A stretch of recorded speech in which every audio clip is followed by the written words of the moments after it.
Pemirsa, Nyepi dirayakan seluruh umat Hindu di Bali dengan melakukan catur berata penyepian.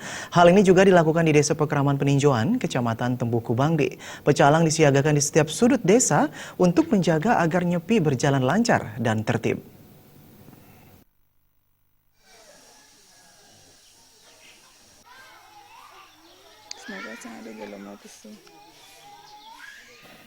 Berbagai aktivitas benar-benar dikendalikan ketika perayaan Hari Raya Nyepi di Bali, seperti di Desa Pekraman Peninjauan Kecamatan Tembuku, Kabupaten Bangli. Pada perayaan Nyepi, benar-benar tidak ada aktivitas yang dilakukan oleh warga setempat seperti pada hari-hari biasanya. Pecalang disiagakan di setiap sudut desa untuk menjaga pelaksanaan catur berata penyepian berjalan lancar dan tertib. Pengamanan dilaksanakan mulai pukul 6 pagi hingga pukul 6 pagi keesokan harinya.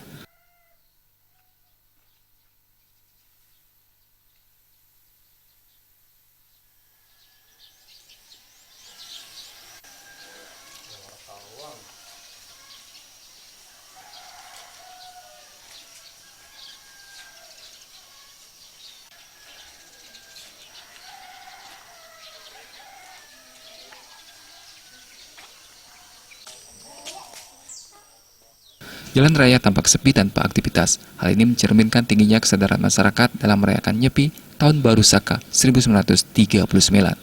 Desak Aryani, Bali TV.